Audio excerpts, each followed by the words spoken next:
Hello students, आज के video में देखिए मैं आपके लिए ऐसे सेंटेंस लेकर के आया हूँ। मैं जानता हूँ कि मोहन कहाँ रहता है, वह जानती है कि मैं क्यों रो रहा हूँ। आप देखते जाइए, ठीक है ना। देखिए, उसने मुझे बताया कि घड़े में कितना पानी है। राम ने सीता से कहा कि तुम क्या चाहती हो, ठीक है। राम ने हमें बताया कि उसने कैसे इस काम को किया है। सबको पता है कि मेरी कलम चोरी हो गई है, ठीक है ना।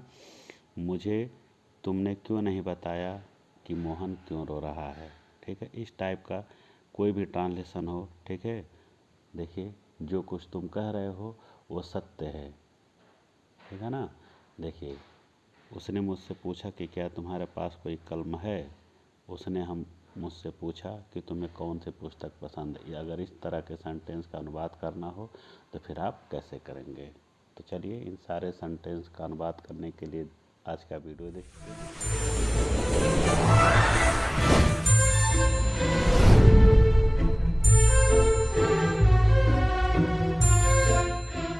स्टूडेंट्स, मैं हूं आपका योगेंद्र सर और स्वागत करता हूं आपके अपने यूट्यूब चैनल ज्ञान सिखा इंग्लिश क्लासेस में। स्टूडेंट, अक्सर ऐसा होता है कि हम कोई भी लॉन्ग क्वेश्चन या ऐसे लिख करके आते हैं, स्टोरी लिख करके आते हैं, पता चलता है कि वो गलत निकल जाता है, उसमें बहुत सारी मिस्टेक हो जाती हैं, ठीक है ना।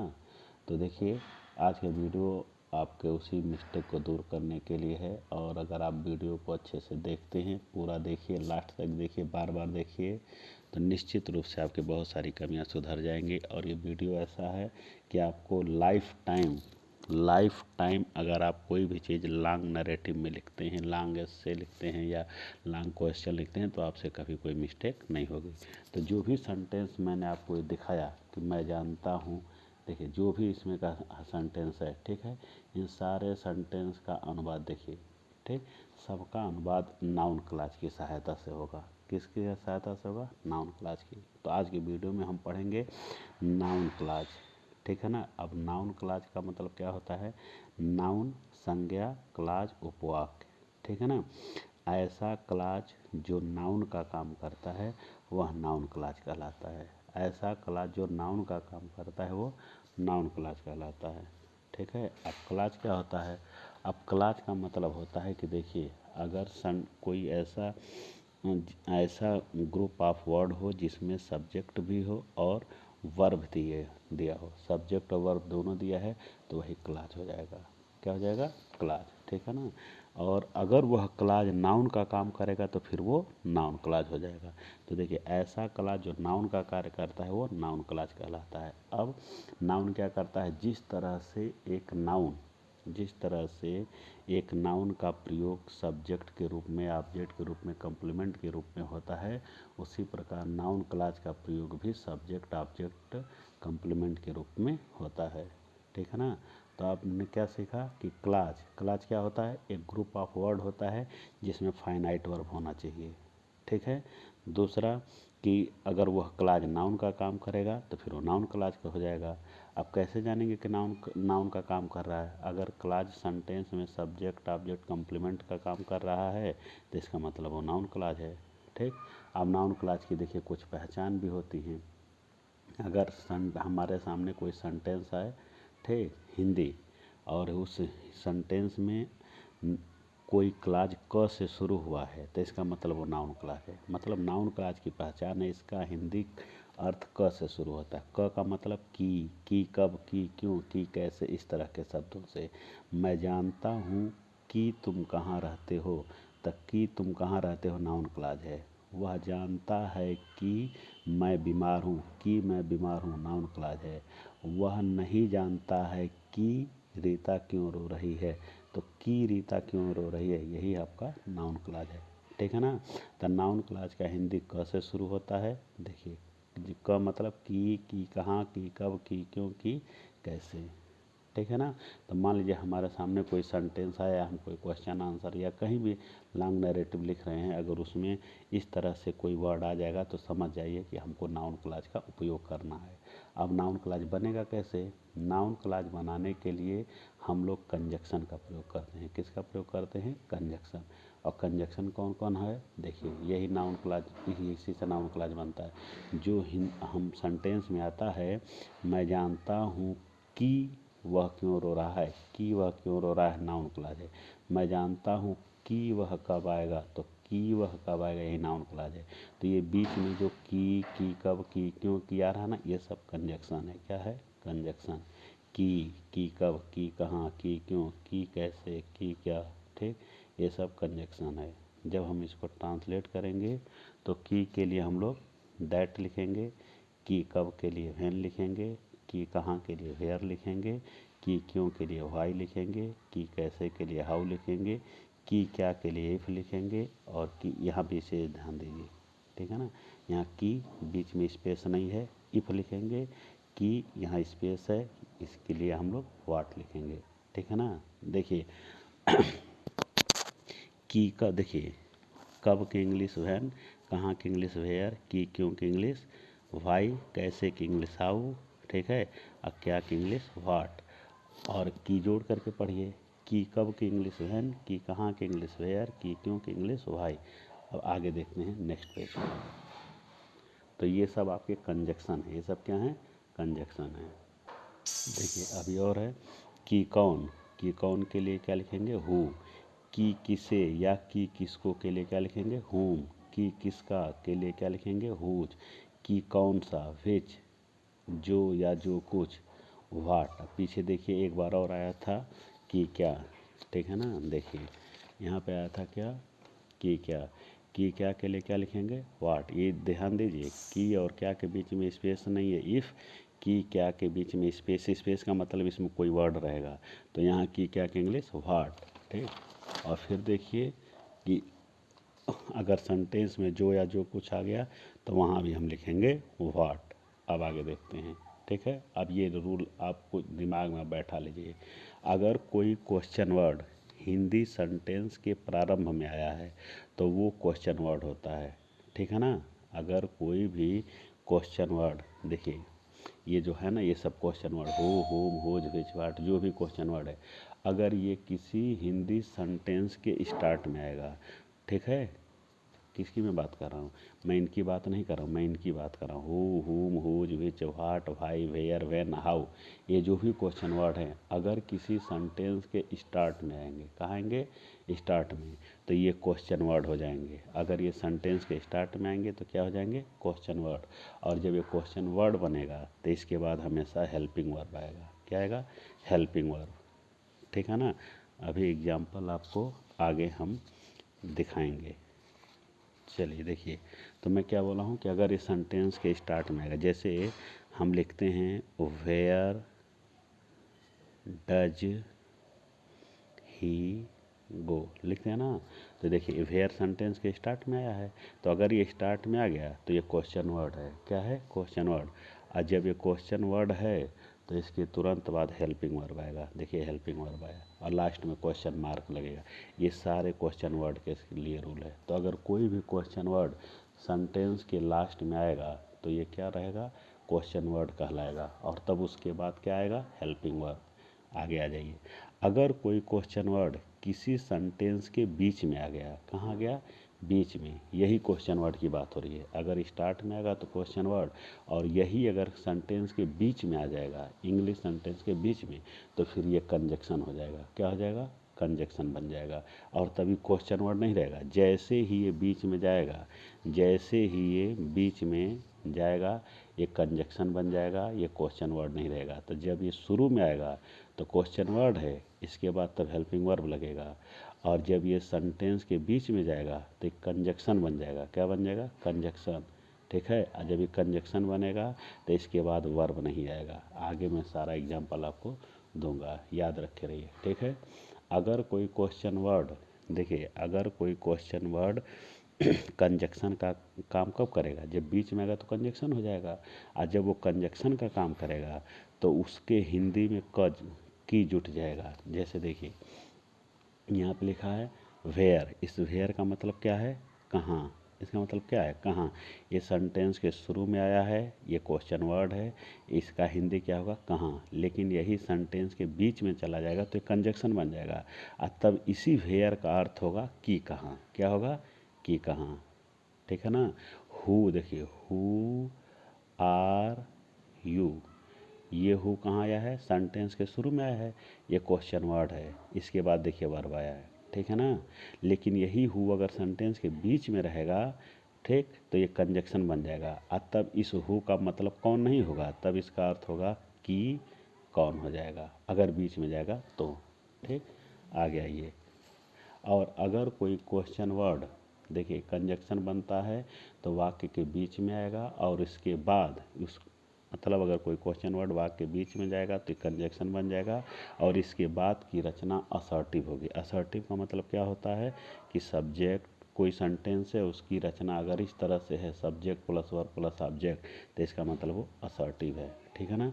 तो एक बार फिर से आप देखिए, यहाँ से देखिए, अगर कोई क्वेश्चन वर्ड सेंटेंस के शुरू में आएगा तो क्वेश्चन वर्ड होगा, और उसके बाद हमेशा हेल्पिंग वर्ब आएगा, ठीक। तो इस रचना में है तो वो क्वेश्चन वर्ड है, लेकिन वही क्वेश्चन वर्ड वाक्य के बीच में आ गया तो वो क्वेश्चन वर्ड नहीं रहेगा, वो कंजक्शन बन जाएगा।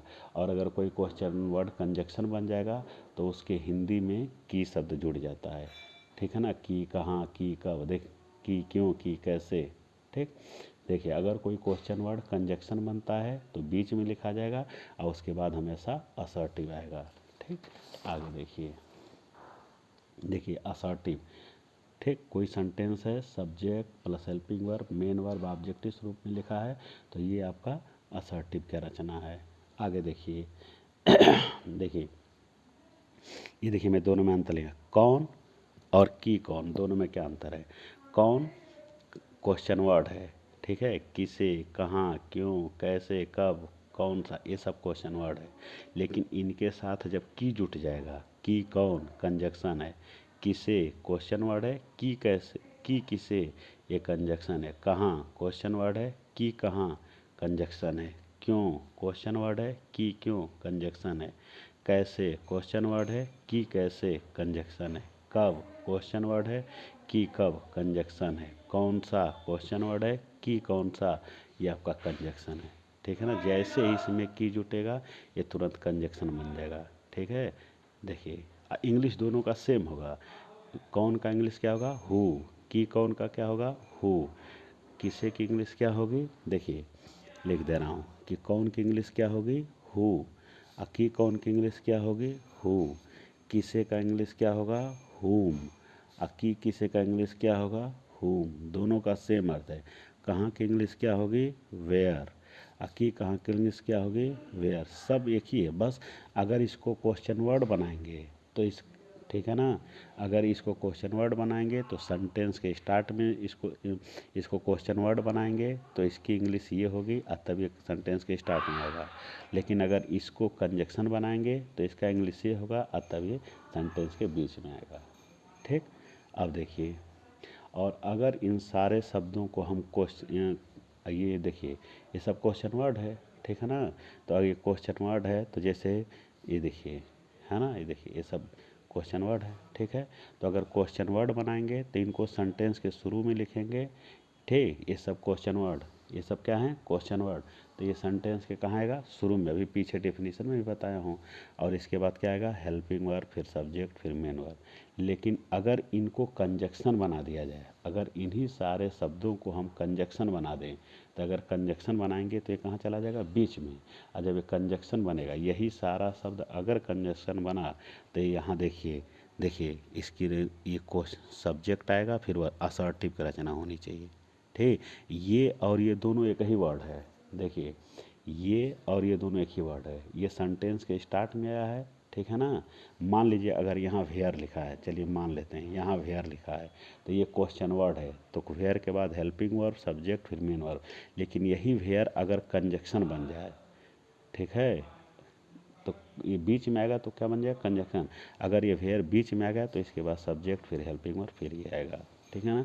जैसे देखिए एग्जाम्पल आपके सामने है, ठीक है। देखिए यहाँ इस भाई और इस भाई में क्या डिफरेंस है, ये भाई क्वेश्चन वर्ड है, तो क्वेश्चन वर्ड है तो इसके बाद हेल्पिंग वर्ब, फिर सब्जेक्ट ऐसे आएगा। और ये भाई क्या है, ये कंजक्शन है, तो इसके बाद देखिए सब्जेक्ट आएगा। वाई मतलब इस, वाई का मतलब क्या होगा, क्यों। इसका मतलब क्या होगा, कि क्यों। इस वेयर का मतलब कहाँ, इस वेयर का मतलब कि कहाँ, क्योंकि ये कंजक्शन और ये क्वेश्चन वर्ड है। देखिए हु, ये क्वेश्चन वर्ड है, क्या है, क्वेश्चन वर्ड। तो इसके बाद क्या आएगा, वर्ब आएगा, फिर सब्जेक्ट ऐसे आएगा, ठीक है ना। और ये हु क्या है, ये कंजक्शन है। तो जब कंजक्शन है, ठीक, इस हु का मतलब कौन, इस हु का मतलब कि कौन, ये कंजक्शन है, तो इसके बाद सब्जेक्ट फिर आए वर्ब। यहाँ व्हेन यहाँ भी आया, व्हेन यहाँ भी आया, दोनों में क्या अंतर है। ये व्हेन देखिए क्वेश्चन वर्ड है, ये कंजक्शन है। ये कंजक्शन है तो इसके बाद सब्जेक्ट आएगा, फिर वर्ब ऐसे आएगा। ये क्वेश्चन वर्ड है तो इसके बाद हेल्पिंग वर्ब, फिर ये आएगा, ठीक। ये हो गया। अब सब कुछ मैंने बता दिया, अब मैं आपको सेंटेंस करके दिखाता हूँ। और एक चीज़ जान लीजिए कि ये ऐसे सेंटेंस को जब इंग्लिश में ट्रांसलेट करते हैं तो इन रूल को भी फॉलो करना पड़ता है। सीक्वेंस ऑफ टेंस, ये रूल भी फॉलो होगा। सीक्वेंस ऑफ टेंस का मतलब जो सीक्वेंस ऑफ टेंस का एक वीडियो मैंने बनाया है, जो लोग नहीं देखे होंगे वो जा कर के प्लेलिस्ट में है, देख सकते हैं, ठीक है। सीक्वेंस ऑफ टेंस क्या है कि देखिए, जैसे मान लीजिए कोई कंजक्शन है, ऊपर जितना बताएं हु, हुम, हुज, विच, वाट, कोई भी कंजक्शन है, ठीक है ना।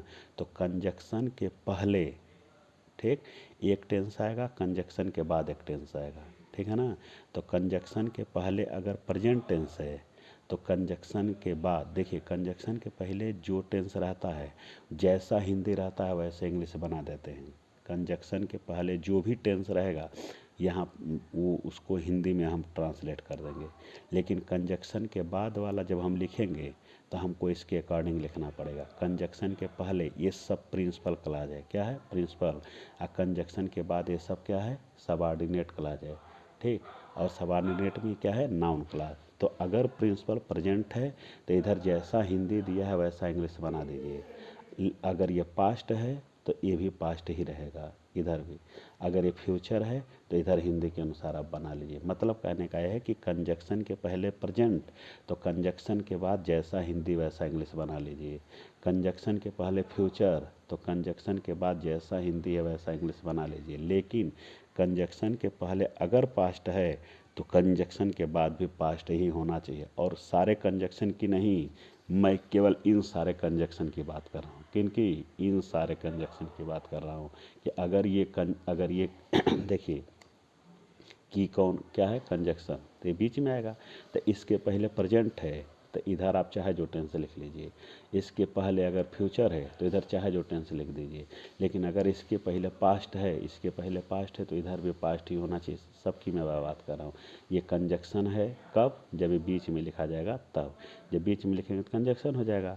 तो अगर इन सबके पहले प्रेजेंट, तो इधर हर चाहे जो टेंस लिख लीजिए।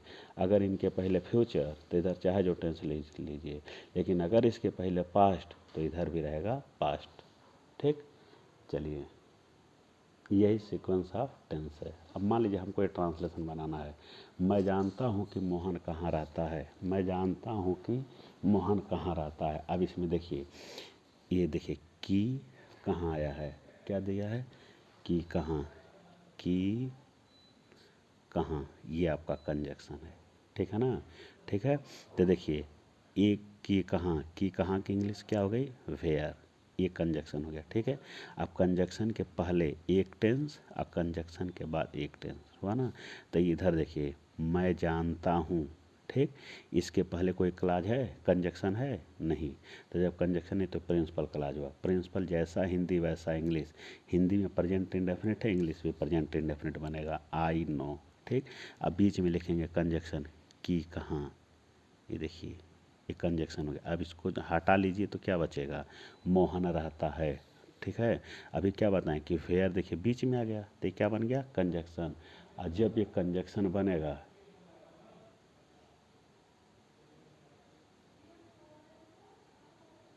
देखिए जब ये कंजक्शन बनेगा, ठीक है, तो इसके बाद असर्टिव आना चाहिए, सब्जेक्ट फिर वर्ब आना चाहिए, ठीक। ये वेयर क्या है, कंजक्शन है। और लिख दें, देखिए ऐसे अलग अलग अगर लिखें हम, अगर अलग अलग बनाएं, ठीक है। तो मैं जानता हूँ, मैं जानता हूँ, इसकी इंग्लिश होगी आई नो, ठीक। अब मोहन कहाँ रहता है, मोहन कहाँ रहता है, इसकी इंग्लिश बनेगी वेयर डज मोहन लिव, ये इसकी इंग्लिश बनेगी क्वेश्चन मार्क के साथ, ठीक है ना। अब मैं जानता हूँ ये है, ठीक, ये वेयर क्वेश्चन वर्ड है, इसलिए इसके बाद हेल्पिंग वर्ब आया है, इस स्टार्ट में लिखा है। लेकिन जब इसको और इस दोनों सेंटेंस को हम जब आपस में इसको और इसको जोड़ेंगे तो है कंजक्शन बन जाएगा। क्या बनेगा? कंजक्शन। तो देखिए इसको हमने यहाँ लिख दिया और ये बन गया कंजक्शन। यहाँ एक क्वेश्चन वर्ड है इसलिए इसके बाद हेल्पिंग वर्ब लगा है, इसीलिए यहाँ लास्ट में क्वेश्चन मार्क लगा है। लेकिन जब ये जोड़ेगा, एक कंजक्शन जब बन गया, तो जब ये कंजक्शन बन गया तो यहाँ बीच में जैसे ही आया कंजक्शन बन गया। तो जब ये कंजक्शन, अभी क्वेश्चन वर्ड नहीं है, तो जब क्वेश्चन वर्ड नहीं है तो इसके बाद क्वेश्चन वर्ड का रूल लागू नहीं होगा, ठीक है ना। तो यहाँ सब्जेक्ट प्लस वर्ब, सारे क्वेश्चन वर्ड के साथ ये रूल है, ठीक है ना। आगे देखिए, उसने मुझसे कहा कि मैं तुम्हें जानती हूँ। उसने मुझसे कहा, ठीक, ही सेड टू मी। अब की लिखा है, केवल की है तो दैट, ठीक, मैं तुम्हें जानती हूँ। की के देखिए दैट, ये कंजक्शन इसके पहले कौन था टेंस है? पास्ट। तो इधर भी पास्ट ही चाहिए, ठीक। हिंदी से नहीं मतलब है, इंग्लिश से मतलब है, इंग्लिश में सीक्वेंस लागू होता है, ठीक है। तो मैं जानती हूँ प्रेजेंट इंडेफिनिट है, ठीक। तो मैं जानती हूँ का अंग्रेजी क्या होगा? आई नो यू होगा, ठीक। लेकिन जब इंग्लिश बनाएंगे तो ये नो देखिए न्यू में बदल जाएगा। क्यों? ये पास्ट में, इसलिए कि हाई पास्ट है तो इधर भी पास्ट होगा। और एक चीज़ और देखिए, यहाँ पर कभी भी जब इस टाइप का सेंटेंस आएगा तो यहाँ जो मैं होगा, मैं की इंग्लिश क्या लिखेंगे? ठीक है ना। मैं की इंग्लिश हमेशा देखिए, मैं, मेरा, मुझको, हम, हमारा, हमने, हमको, ये सब्जेक्ट को देख के लिखा जाएगा, ठीक है। ये मैं, मेरा, मुझको, हम, हमारा, हमको सब्जेक्ट के अनुसार चेंज हो जाएगा, ठीक है। मतलब कि यहाँ मैं आ गया तो यहाँ मैं की इंग्लिश आई नहीं रहेगी, यही वाली इंग्लिश यहाँ चली जाएगी, ठीक है ना। अगर यहाँ तुम, तुम्हारा, तुमने है तो ऑब्जेक्ट के अनुसार बदल जाएगा, ठीक। अब देखिए, अब ये लिखा है कि उसने मुझसे कहा, तो आई ही सेड टू मी, की इंग्लिश दैट। अब मैं, ठीक है, मैं, तो ये सब्जेक्ट यही इधर चला जाएगा, ही, ठीक। और ये प्रेजेंट इंडेफिनिट है तो ये पास्ट इंडेफिनिट हो जाएगा क्योंकि ये पास्ट में है, ठीक है। देखिए कंजक्शन बीच में आएगा, ठीक, और इसके पहले subject plus verb plus object, इधर भी subject plus verb plus object. तो अगर यहाँ पर फर्स्ट पर्सन आए, ठीक है ना, तो वो इसके अकॉर्डिंग लगेगा। अगर यहाँ पर मान लीजिए सेकंड पर्सन आता है, कौन सा पर्सन आता है, माने यहाँ पर कहीं भी पूरे सेंटेंस में कहीं भी फर्स्ट पर्सन आएगा तो सब्जेक्ट के अनुसार, और सेकंड पर्सन आएगा तो वो ऑब्जेक्ट के अनुसार, ठीक। जो, ठीक, हमेशा इस चीज़ का ध्यान रखिए। अगर यहाँ पे फर्स्ट पर्सन आएगा तो उसको इसके अनुसार सेट करेंगे, सब्जेक्टिव तो सब्जेक्टिव, ऑब्जेक्टिव के बदले ऑब्जेक्टिव, पजेसिव के बदले पजेसिव। अगर यहाँ सेकंड पर्सन आएगा तो उसको ऑब्जेक्ट के अनुसार सेट करेंगे, जिस केस में ये रहेगा उसी केस में इसके अनुसार चेंज कर लेंगे। देखिए अब आगे देखिए, लिखा है कि मैंने उससे कहा कि तुम उदास क्यों हो। तो मैंने उससे कहा, आई आस्क्ड हिम, ठीक। कि क्यों, कि क्यों के लिए क्या लिखेंगे? वाई, ठीक। अब यहाँ तुम की अंग्रेजी क्या होगी? यू। तो यहाँ देखिए, यहाँ यू नहीं लिखाएगा, ये तुम कौन सा पर्सन है? सेकंड। तो सेकंड पर्सन ऑब्जेक्ट के अनुसार, इसके अनुसार चेंज हो जाएगा, इसको इसके अनुसार चेंज कर दीजिए। यू यहाँ क्या है? सब्जेक्ट, ठीक। तो इसी का सब्जेक्ट यहाँ लिख देंगे, ही, ठीक, ठीक। और यहाँ हो की अंग्रेजी क्या होनी चाहिए? हो की अंग्रेजी आर होनी चाहिए, लेकिन ये पास्ट है तो ये बदल के हो जाएगा वाज या वेयर, ठीक। यू के साथ वाज या वेयर हो जाएगा, ठीक है ना। क्या हो जाएगा? वाज या वेयर, वाज या वेयर, ठीक। अब ही के साथ क्या लगेगा? वाज, ठीक। क्या तुम मुझे बता सकते हो कि वह कब आएगी? देखिए, क्या तुम मुझे बता देखिए लास्ट में क्वेश्चन मार्क रहेगा।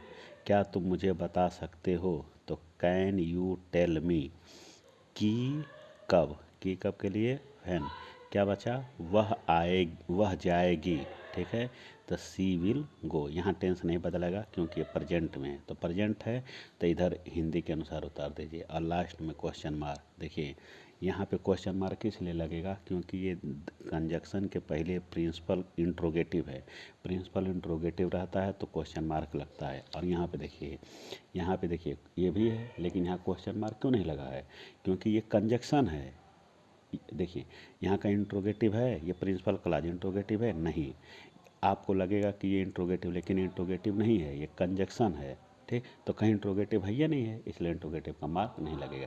कोई क्वेश्चन वर्ड बीच में जाता है तो क्वेश्चन कंजक्शन बन जाता है और सेंटेंस के लास्ट में क्वेश्चन मार्क नहीं लगता है। ठीक, आगे देखिए, उसने मुझसे पूछा कि क्या तुम बीमार हो। यहाँ देखिए, उसने मुझसे पूछा कि तुम्हारा क्या नाम है। यहाँ भी की क्या और यहाँ भी की क्या, ध्यान देखिए। उसने मुझसे पूछा, ही आस्क्ड मी, ठीक, और की क्या, दोनों के बीच में स्पेस नहीं है, मतलब दोनों अगल बगल हैं, कोई वर्ड बीच में नहीं है, तो यहाँ इफ़ लगेगा। की क्या की इंग्लिश क्या लगेगी, इफ़। ठीक है, तुम बीमार हो। आप देखिए, तुम बीमार हो, तुम की इंग्लिश क्या होगी, यू। तो यू नहीं लिखेंगे, यू सेकंड पर्सन है, इसके अनुसार चेंज हो जाएगा। तो यहाँ मी है, ठीक, तो यहाँ मी, अरे यू को मी के अनुसार बदल देंगे। यू यहाँ सब्जेक्ट है तो मी का सब्जेक्ट क्या होगा, आई। ठीक, यहाँ हिम रहता तो यहाँ ही लिखते। ठीक, अब यहाँ देखिए, हो की अंग्रेजी क्या लिखेगी, वाज। तो हो की अंग्रेजी तो आर होना चाहिए, लेकिन आर नहीं लिखेंगे क्योंकि है किस में है, पास्ट, तो इसको बदल के कर देंगे पास्ट। ठीक, उसने मुझसे पूछा कि तुम्हारा क्या नाम है। उसने मुझसे पूछा, ही आस्क्ड मी, कि क्या। अब देखिए यहाँ पे की क्या के बीच में कोई वर्ड नहीं है एंड दोनों के बीच में ये वर्ड है, तो इसकी इंग्लिश व्हाट होगी, क्या होगी, व्हाट। ठीक, तो इनको हटा दीजिए, क्या बचा, तुम्हारा नाम है। तो तुम्हारा की अंग्रेजी क्या होगी, योर। कौन था पर्सन है, सेकंड, तो इसके अनुसार चेंज हो जाएगा। ये पजेसिव है तो मी का पजेसिव माई। ठीक, आई नेम। ठीक, ये है कि अंग्रेजी इज नहीं, वाज, क्योंकि ये पास्ट। ठीक, आगे आइए। जो कुछ उसने कहा वह गलत है। जो कुछ की अंग्रेजी व्हाट। व्हाट उसने कहा, ही सेड। ठीक है, वह गलत है तो वह माने क्या, ठीक है ना, वह माने क्या। ठीक, देखिए, जो कुछ उसने कहा वह गलत है तो वह माने क्या, जो कुछ उसने कहा, मतलब ये और ये दोनों एक ही हैं, ये और इतना एक ही है, मतलब ये वह प्रोनाउन है, इसी के बदले में आया है। ठीक है, ये नाउन क्लाज है, क्या है, नाउन क्लाज। तो नाउन क्लाज के बदले में प्रोनाउन आया है, तो जब नाउन भी दिया हो, प्रोनाउन भी दिया, तो हमको नाउन को लिखना चाहिए। तो व्हाट ही सेड ये सब्जेक्ट है, इस वाक्य का सब्जेक्ट क्या है, जो कुछ उसने कहा, व्हाट ही सेड ये सब्जेक्ट। इसके बाद वर्ब इज, गलत की अंग्रेजी रॉन्ग, वह की इंग्लिश नहीं लिखा जाएगा। ठीक, आगे देखिए, जो कुछ तुम्हारे पिताजी कहते हैं, ध्यान से सुनो, जो कुछ तुम्हारे पिताजी कहते हैं। ठीक, ध्यान से सुनो, ये इम्परेटिव है, क्या है, इम्परेटिव। ठीक, तो देखिए हम इसको दो तरह से लिख सकते हैं। देखिए, एक तो ये है कि जो कुछ तुम्हारे पिताजी कहते हैं, ठीक है ना। देखिए, जो कुछ की अंग्रेजी क्या लिखेंगे, यहाँ से देखिए, जो कुछ की इंग्लिश क्या लिखेंगे, व्हाट। तुम्हारे पिताजी कहते हैं, जो कुछ की अंग्रेजी व्हाट, तुम्हारे पिताजी कहते हैं, प्रेजेंट इंडेफिनिट टेंस है, योर फादर सेज। ठीक, ध्यान से सुनो। ठीक, ध्यान से सुनो, तो ध्यान से सुनो, लिसन, वह इम्परेटिव सेंटेंस है तो वर्ब का फर्स्ट फॉर्म फिर ऑब्जेक्ट, लिसन केयरफुली, ऐसे भी लिख सकते हैं। या लिसन केयरफुली को उठा के हमने स्टार्ट में कर दिया, लिसन केयरफुली, ध्यान से सुनो। ठीक, अब लिखा हूँ जो कुछ तुम्हारे पिताजी कहते हैं, तो मतलब ये भी सही है। अब मन करे तो लिसन केयरफुली को यहाँ कर लीजिए, ये भी सही है। उसने मुझसे पूछा कि तुम कब जाओगे। उसने मुझसे पूछा, ही आस्क्ड मी, कि कब, की कब की अंग्रेजी व्हेन। तुम कब जाओगे, अभी तुम की अंग्रेजी क्या होगी, यू, तो यू नहीं लगेगा, यू मी के अनुसार चेंज हो जाएगा। यू सब्जेक्ट है तो मी का सब्जेक्ट आई। ठीक, आई के साथ देखिए यहाँ पे वुड कर दिया है, क्यों, क्योंकि है देखिए पास्ट है, क्या है, पास्ट। ठीक है ना, तो ये हो जाएगा वुड गो। अरे फ्यूचर इंडेफिनिट है, future indefinite subject plus will shell plus verb का फर्स्ट, तो विल शैल बदल के वुड हो जाएगा। ठीक है, अब एक चीज़ और देखिए यहाँ पे एक मैं और बता दे रहा हूँ आपको। मैं, ये देखिए ज़रा, जानता हूँ कि मोहन कहाँ रहता है। मान लीजिए इसका ट्रांसलेशन बनाना है। मैं जानता हूँ, आई नो। कि कहाँ की इंग्लिश क्या होगी, वेयर। ठीक। अब मोहन लिव्स, ये वेयर कंजक्शन है, मोहन लिव्स। अगर यही रहता मैं जानता था तो ही लिव्ड हो जाएगा। ठीक है ना। अब ये भी एक आंसर है। अब इसको हम ऐसे भी लिख सकते हैं। देखिए ये सब्जेक्ट है वर्ब है, ये सारा ऑब्जेक्ट है। ये नाउन क्लॉज है। क्या है, नाउन क्लॉज ऑब्जेक्ट के रूप में है। हम चाहें तो नाउन क्लॉज को सब्जेक्ट के स्थान पे भी यहाँ भी लिख सकते हैं। ठीक। तो अगर हम ऑब्जेक्ट को सब्जेक्ट के पास ले जाएंगे तो सब्जेक्ट को यहाँ लाना पड़ेगा। अब आप पीछे पढ़े होंगे ऐसा क्या चीज़ पढ़े हैं जिसमें हम ऑब्जेक्ट को उठा के सब्जेक्ट के पास लिखते हैं, सब्जेक्ट को उठा के ऑब्जेक्ट के पास। पैसिव। क्या पढ़े हैं, पैसिव। तो इसको हम अगर पैसिव में भी बना सकते हैं। तो इसको उठा के यहाँ लाइए, सब्जेक्ट के यहाँ बनाइए। देखिए कौन सा टेंस है, सब्जेक्ट प्लस वर्ब का फर्स्ट प्रेजेंट इंडेफिनिट। ठीक। उसी का पैसिव बनेगा तो ये इधर आ जाएगा। तो यहाँ हो जाएगा वेयर मोहन लिव्स। यहाँ ऑब्जेक्ट है, यहाँ के क्या बन गया, सब्जेक्ट। प्रेजेंट इंडेफिनिट का पैसिव में क्या लिखते हैं, subject plus is am are. तो ये क्लॉज सिंगुलर है इसलिए इज। ठीक है। ठीक। तो subject plus is am are plus verb का थर्ड, मुख्य क्रिया का थर्ड, नो का थर्ड फॉर्म होगा नोन।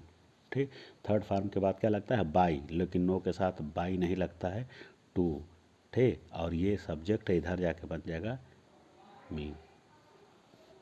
ठीक। देखिए एक और मैं एग्जांपल दे रहा हूँ। मैं या हम जानते हैं कि वह बीमार है। देखिए। ठीक। तो हम जानते हैं, वी नो हो गया। की इंग्लिश दैट। ठीक। वह बीमार है, ही इज इल। अब यहाँ देखिए सब्जेक्ट वर्ब, ये नाउन क्लॉज का प्रयोग ऑब्जेक्ट के रूप में हुआ है। इसको हम चाहें तो सब ये इसको हम यहाँ लिख सकते हैं। इसका मतलब इस नाउन क्लॉज जो ऑब्जेक्ट है इसको सब्जेक्ट भी बना सकते हैं। तो सब्जेक्ट बनाएंगे तो यहाँ आ जाएगा, तो हो जाएगा दैट ही इज इल। ठीक। अब यहाँ देखिए जब ये यहाँ जाएगा तो ये पैसिव हो जाएगा। तो ये इधर आके बन गया सब्जेक्ट, ये सिंगुलर है इसलिए इज। फिर वर्ब का थर्ड, नो का थर्ड फॉर्म आ जाएगा नोन। नो नो नो न थर्ड फॉर्म के बाद क्या लगता है, बाई, लेकिन नो के साथ बाई नहीं लगता है, टू। और ये इधर जाके बन जाएगा अस। ऐसे भी लिख सकते हैं। ठीक है। तो हमेशा देखिए नॉलेज आप वो करिए। अब कोई भी चीज़ देखिए पढ़ा दिया आपको समझ में आ रहा होगा, जब तक आप प्रैक्टिस नहीं करेंगे सब कुछ अधूरा है। ठीक है। तो आप ज़्यादा से ज़्यादा प्रैक्टिस करिए। ठीक है। अगर आपको, उम्मीद करता हूँ कि समझ में आया होगा, और समझ में आया तो ये सारा ट्रांसलेशन आप लगाइए और लगा करके सब कमेंट बॉक्स में लिखिए। ठीक। प्रैक्टिस करिए, जितना ज़्यादा प्रैक्टिस करेंगे उतना ही ज़्यादा आएगा। कोई चीज़ पढ़ेंगे तो उस वक्त लगेगा आसान। प्रैक्टिस और रिवीजन दो चीज़ बहुत मस्ट है किसी भी आदमी को सफल होने के लिए। ठीक। और आप समझ में आया तो आप इस सबको सॉल्व करिए। वीडियो को शेयर भी करिए, लाइक भी करिए, कमेंट भी करिए। ओके। फिर अगले वीडियो में मिलेंगे किसी अच्छे से टॉपिक के साथ। तब तक के लिए थैंक यू।